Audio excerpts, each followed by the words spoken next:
Hello everyone, Hamster Boy here, and today I'm gonna give you a tutorial. So, lately I've been getting back into doing electronics, such as these little fellas here, and I thought it'd be a fun opportunity for me to show you how I do it, and who knows, maybe we'll have some fun along the way. So, the first step in designing these things is, well, to think them up. Use those brains I stole for you. And yeah, so for this simple project, just to go over the basics, the design I'm thinking of is a simple NOT gate. It'll be powered by 5 volts, have a slide switch, a simple transistor as our logic unit, and then have an LED as an output. Simple enough.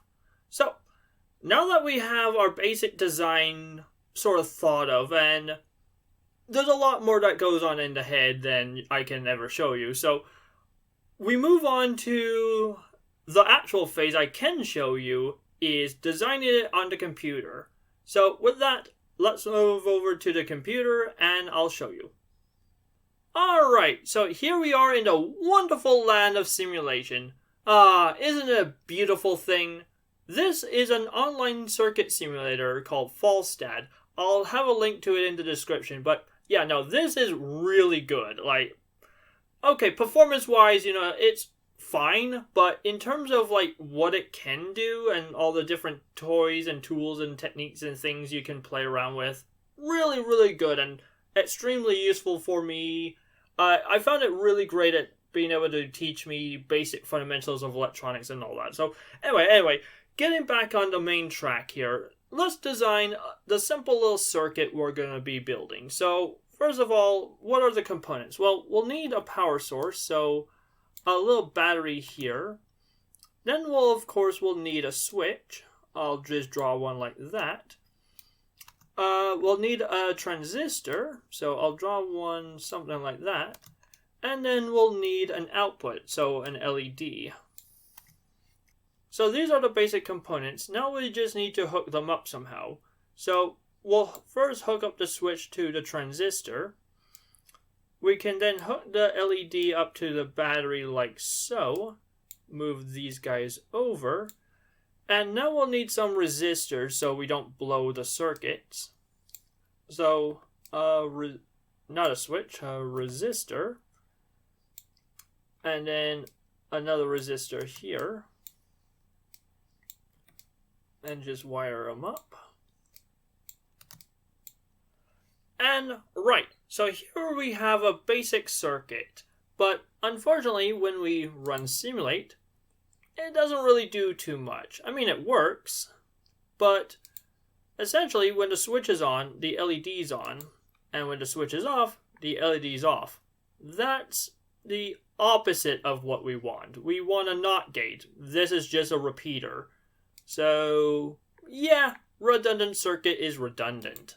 So, how can we solve this? Well, it's actually relatively simple. Instead of having the LED hooked up to the output of the transistor, if we move it over like this, and add a few wires, we can actually have it hooked up to the input of the transistor, like so. And now, if we run the simulation, we see that by default the LED's turned on, and when we turn the switch, it actually turns the LED off. Huzzah! A NOT gate, just as we want. The reason why it works this way is because we have the current limiting resistor at the input, and it has a choice between going through this relatively easy wire or this relatively difficult to pass through LED. And if the choice is obvious, well, it goes through the easy wire. But when we open the switch, the transistor turns off and the power is forced to go through the LED, lighting it up. And voila, we got a NOT gate. So now that we have the design of it down on the computer, let's move over to hardware, where we can prototype it. Alright, so now that we've already designed it on the computer, time to prototype it in real life. With that, we will turn to every electronic prototyping's best friend, the humble breadboard. Da-da-da! What a marvel of electrical engineering. Okay, it's pretty basic, but it's still really useful. Really is useful. And yeah, whenever I've designed a circuit and I want to test it out, breadboard all the way. It's really easy to pop in components, plug in some wires, see what happens. Fingers crossed no magic smoke is released. And yeah, the other thing about breadboards which is really useful is while the simulation is fine for general concept and understanding how things should be connected, things like exact values and brightnesses and whatever can get lost in the simulation.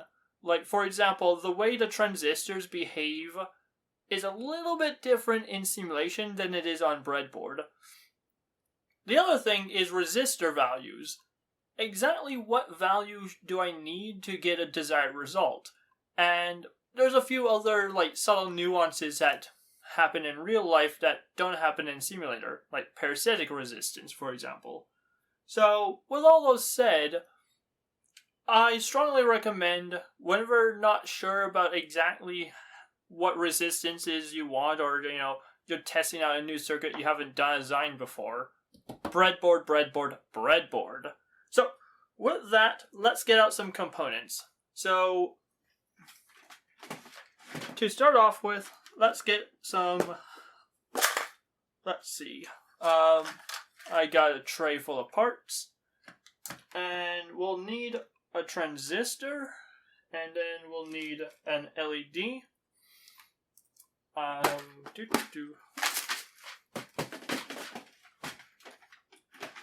Then for a switch, a little tactile button switch will work.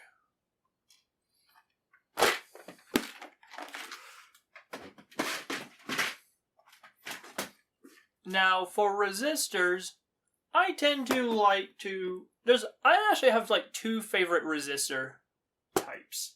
Well, I mean, they're all just carbon film resistors. A beautiful set of them. But I tend to like using whole numbers. So up here we have some of these gorgeous brown, black, red resistors, which are 1K. And then going up a few, we have brown, black, yellow, which are 100K. And I tend to really enjoy using these. These two values in particular tend to yield favorable results. The 100K is good because it's more or less at the borderline where they allow the transistors to still work, but they also resist enough that they don't hog electricity, which, when you're running things on batteries, you want to keep it somewhat power efficient. And lastly, we need some wires. Let's see. I thought I had other black wires. Whatever.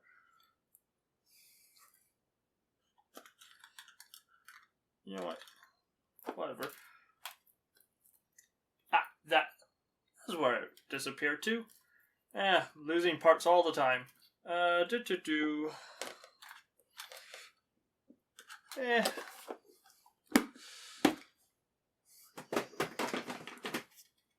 Alright, so those are all the components. Not sure they're all on camera. There they are. Alright, so if we zoom in a little bit. There we go. Alright, so let's get started. So, simple enough. Breadboard are super easy to work with. It's basically literal plug and play. And make sure you put in your LEDs the correct way. Nothing more embarrassing than putting a project together and realizing, oh, your diodes are in backwards. Oopsies! Same goes for your transistors. You want to make sure they are facing the correct direction. I've made that mistake in the past. It's always really embarrassing, but whatever. Alright. So, yeah, transistor is there.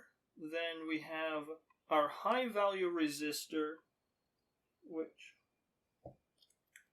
I'll just move the switch over a little. Like so. So our high value resistor goes to our button switch. Then from the button switch goes to the middle leg of our transistor. Then the input side of our transistor will attach our 1K resistor, and then have an output wire from the out of the LED to ground. Actually, I'm going to put the black wire here and here. So we have a black wire going from the output of the transistor to ground. Remember, the current is being limited by the input resistor. We also have one going from the LED to ground. And then we just need a communication wire between the switch and the transistor. And we should be done. So if I show you up close, this is the tangled mess we got. And it doesn't have to be pretty, although it can be. Like, I have done other breadboards in the past, which I think can be rather beautiful, such as this monstrosity here. But for the sake of prototyping and just making it work, just for the sake of a sanity check to make sure your design is what you think it is, this is all you really need. So now we need to power it. So I got my power plug here, red to red, black to blue. Make sure that you get it the right way around. Very important. And plug her in. Oh, I'm not in frame. There we go. And voila! As we can see, the LED is lit. And if we press on the button, aha! It turns off. Nice. Alright, so that test confirms it, and the LED is nice and bright. Yeah. Now it is on to the next phase. Alright, so we're now back on the computer in a program called Paint 3D. This is an art software that I like to use, and you may be wondering or asking yourself, wait, I thought we already designed it. What are we doing back on the computer? Well, we may have designed it electrically, how the wires are hooked up, but now we need to design it physically, how everything will be laid out and the relative positions of all the components. Now, there are other softwares on the market that do just this and arguably are way more professional and great if you want design and, buy your own printed circuit boards, which, fantastic. For me, I don't know. I kind of like doing it this way. And for me, just simply soldering components onto perf board is more than enough for me. So, yeah, let's get started. So in the center here, we have basically a blank board. Apologies in advance for anyone who this black and white pattern might give them a headache, but sorry. And then in the upper left, I've already drawn up, or rather, I've grabbed pre-drawn art assets I made earlier. By earlier, I mean quite some time ago. And yeah, these are just pixel drawing of the different components I have, and they are to scale relative to each other, which is useful. And this is all the components we'll need: a single switch, a single transistor, 2 resistors of differing values, and an LED diode. more specifically a 3mm LED. And then on the board we have our 2.5mm power jack. This is my standard way of delivering power to all of my different electrical projects. So to add components, I just simply select and drag and drop more or less the parts where I think they should go. So maybe something like this. Remembering to give a little bit of clearance space around the part. Yeah, that looks about right. Let's see. Alright, so remember, this one will be driving the switch, so that can go there. And then the red resistor will be driving both the LED and the transistor, so that one can live up there like that. And the basic idea is that this left side here will all be common power, and then the switch. The funny thing about these tactile button switches are these top two leads are physically connected always. Same thing goes to the bottom two leads. They're always electrically connected. But the connection between the upper leads and the lower leads, they are bridged by the switch. And that's where you get your control. So keep that in mind. Make sure you have the switch in the correct orientation. You don't want to accidentally have your critical component always on because you put the switch in wrong. So let's see, what else is there? There is a transistor, which, let's see. I believe I want it facing this way. And then,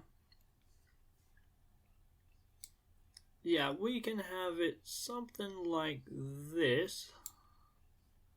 Again, trying to keep everything nice and small and compact. So the middle leg is hidden underneath the transistor, and I'll be running a wire up from here and then across. And then all we need is the LED. And that should be pretty straightforward. So we grab the LED, rotate it so it's facing down.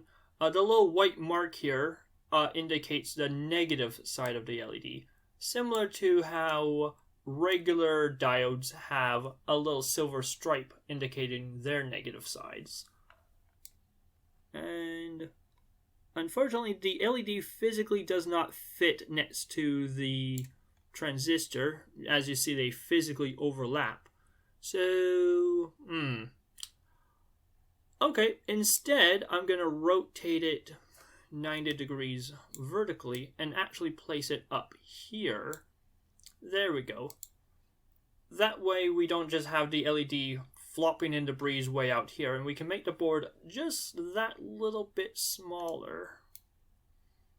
And speaking of making the board just that little bit smaller, I think I can actually nudge the whole board back slightly, just like that.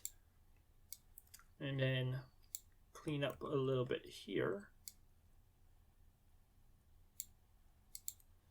Alright, so yeah, that looks good to me. I believe that's all the parts in their proper place. Now we need to hook it up electrically. Let me just fix one little detail here. There's supposed to be a pair of holes there. There we go. Now, electrically, when drawing the wires, I like to use this blue color, and I set the transparency to exactly 50%.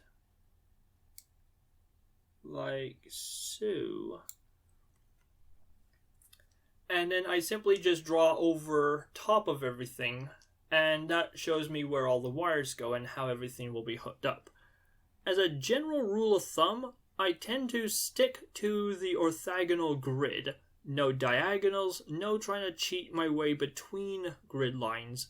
It all has to fit to the grid. So to start off with, the one exception to this rule is how power comes in through this center pin. Then we'll have this as our common power here. Actually, no, we don't want that. Instead, we want power coming from here, like so. There we go. Yep. Then we'll have power coming from the low value resistor. It'll go both to the LED and to the input side of the transistor. Then we'll have the output of the LED come down, like so. Have the output of the switch to the transistor. And then lastly, we need to somehow route it all back to ground, which is, fun enough, this one here. So I'll come over, that's a little too far. I'll come over to about here, and then I'll actually make a S-bend. An S-bend like this. Bear in mind, this is where one of the mounting screws go, so you also want to try and avoid overlapping that if you can. And then we'll have one wire come like this. And then, I guess we'll just have it come across sideways like that. That works. Or if we wanted to, we could have it coming down and then across. Yeah, I kind of like that better. And yeah, that should be our NOT gate. Just double checking that, yeah, power comes in, goes to our two resistors. One of them feeds the transistor and the LED. LED and transistor are in parallel. The middle leg is controlled by the switch and governed by the yellow resistor. Yep, that all looks good. The only thing left to do is to sort of trim and squash the canvas down to the proper size. So if we zoom out and just simply resize the canvas until we get the actual size we need.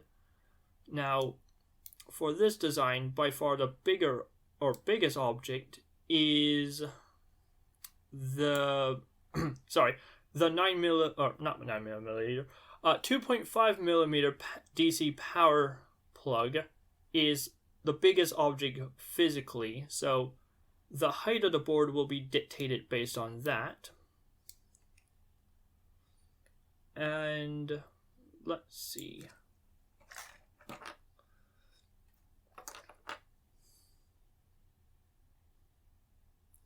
Yeah, I believe I can actually get away with making the board a little bit smaller.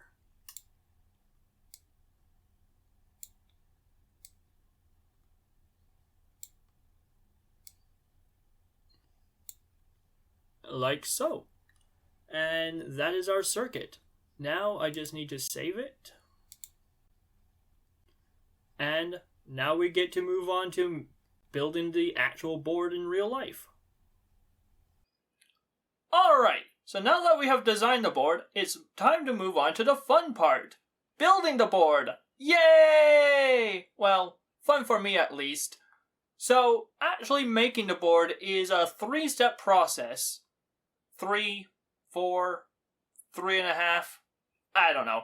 I've lost count. Anyway, so actually making the board, like I said, requires a few steps. The first step is to actually prepare the board itself. Because, wait right there. Alright, I'm back.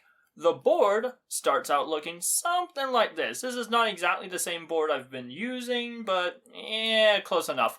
So, if we actually zoom in on it, by making it move closer, you'll see that it's filled with a bunch of teeny tiny holes. This is what's known as perf board. Fantastic for prototyping and building circuits and whatnot. Also, pretty good at doing like funnel projects like I'm doing. The only teeny tiny issue is Look at that color. Bleh. Brown? Get this out of here. So, instead of that piss ugly brown,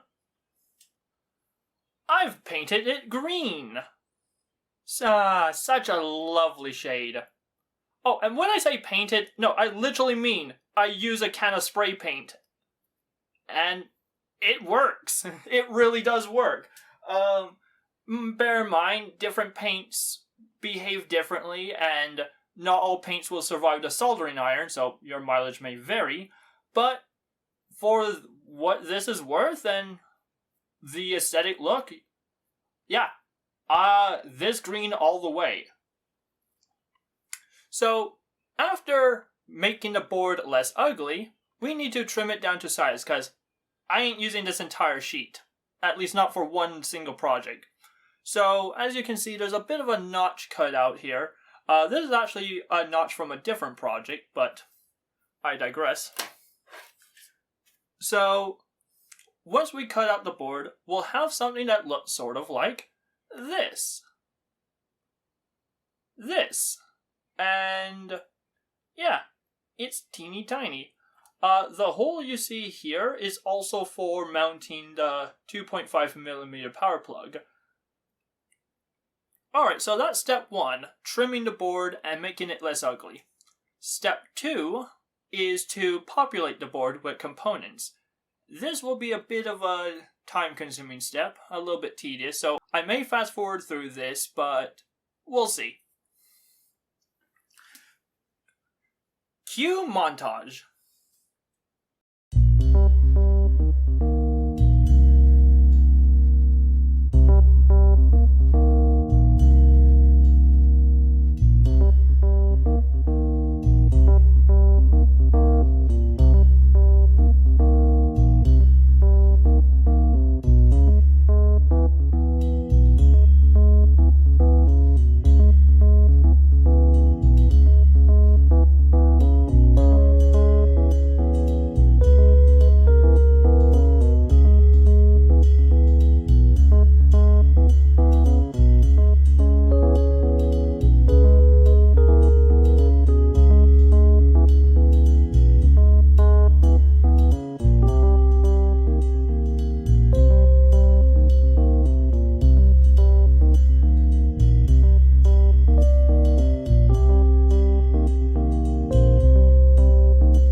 And we are back. So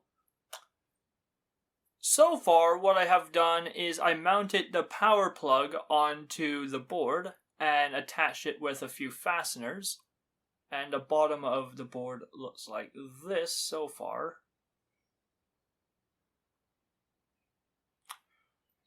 So now that we got the power plug in place, now we need to populate the rest of the board with all the other components. So let's work on that now.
Okay, so that is now done. The board is now populated, i.e. it's got the components placed on it. So I got the tactile button switch, the 2 resistors, actually it probably should be this way, the 2 resistors, the LED, and the transistor.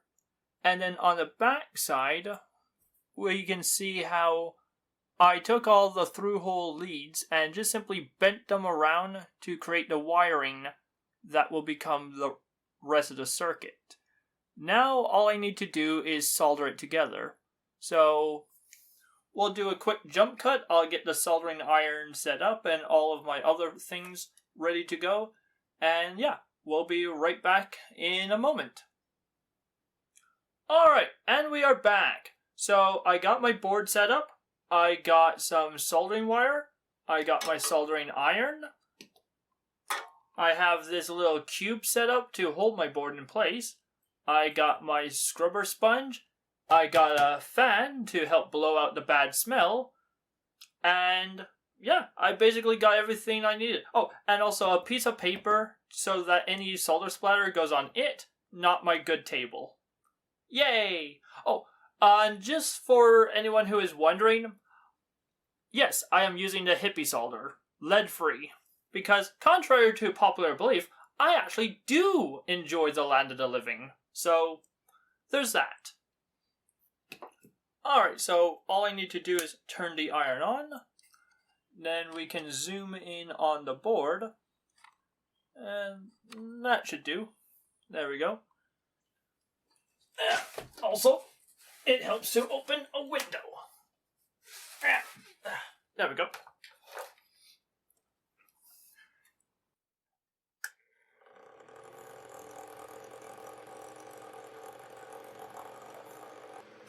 Iron hot enough yet?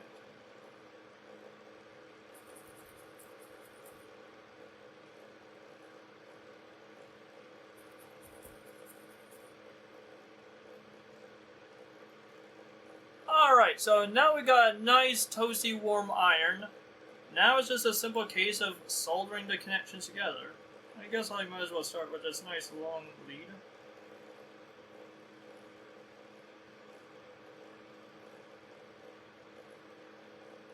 Just like so.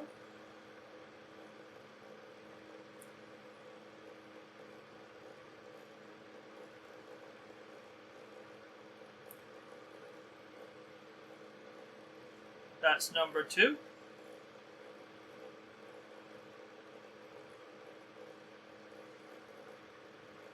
Number 3.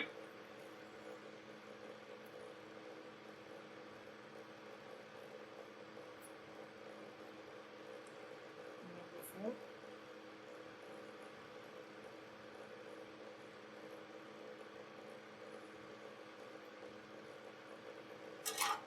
Alright, so that was pretty quick and simple. The only problem now is that there's certain connections that aren't quite connected, like that to there and that to there. So, in order to connect them, I have this, which is basically just a spool of tinned wire, and I'm going to use this to bridge all the connections that I currently don't have connected.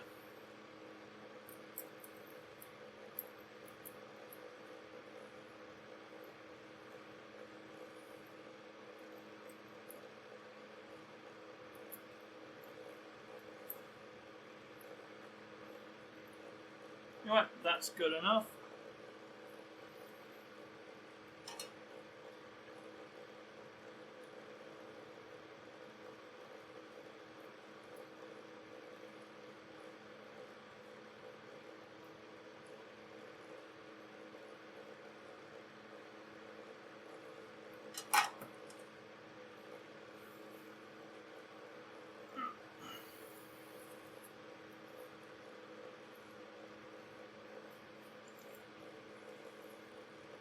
Yeah, we're still in focus, more or less.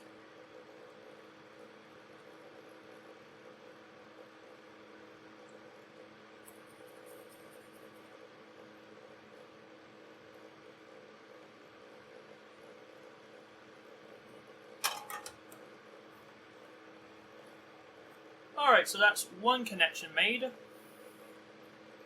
Now I just cut off the extra.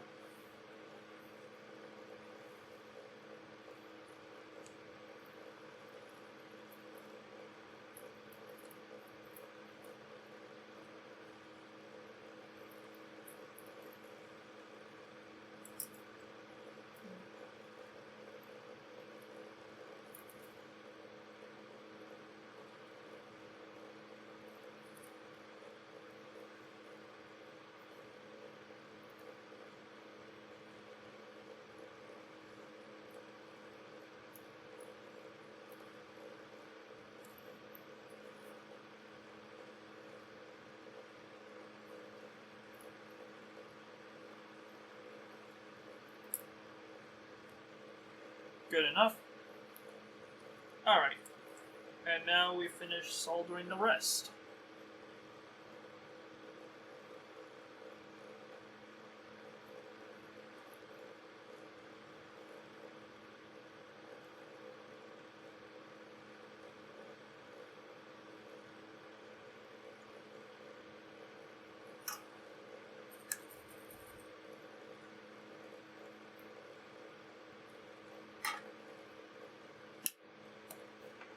Done.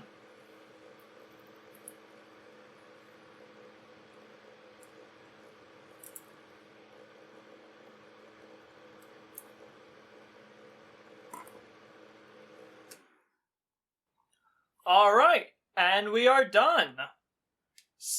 Simple as that. Just putting the fan away and close the window.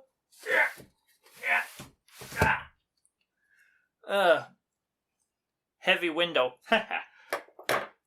Alright, so let's zoom out. Maybe a medium zoom. Sure. Alright, and actually I'm going to zoom out all the way. That is the board done.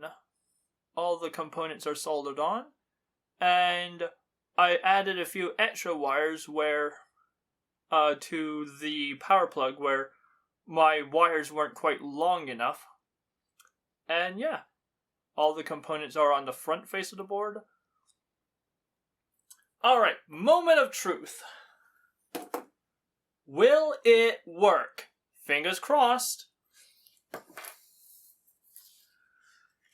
It'll be so embarrassing if it doesn't work, because what type of amateur would I be if I can't do a simple NOT gate circuit? I mean, come on, really? I mean, I'm an amateur who can't get the damn zoom right, but hey, one step at a time, okay? Alright, so as with the breadboard, I got my battery pack here and a power connection. And if I get the damn thing in shot, and we have light. And if I push the button, no light. Huzzah! Da da da da da da da da da da da da da da da da. And there you have it, folks. That is how I design and build my own electronic circuits. And if I may just say, I think they look rather nice. They're nice and clean. I like the green color. The components are neatly laid out. Yeah, they can be a little funky on the backside, but it's not too bad. It's no spaghetti mess. Trust me, I've seen way worse designs out there. And whoop, that nearly ended in disaster. Just to quickly show off a few of my other boards I also built. Yeah. So this is the one I just built right now. But in addition, I've also designed and built this LED flasher. This XOR gate. I plan to talk about this a bit more later. And this RS NOR latch. And you can expect to see plenty of more circuits to come in the future because, oh boy, I'm just getting started, baby. And so, yeah. I hope this was informative. I hope this was educational. I hope you had fun. And, yeah. Alright, so now that we have...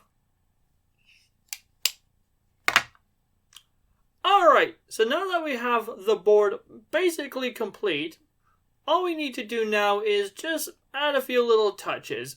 Trim off any sharp corners, and along the edges where I cut the board, I'm going to add a little bit of green nail polish. Just to make it look pretty. And yeah, that's basically it. So, like I said, hope you learned something, hope we had some fun, and have a great one. Take care, folks.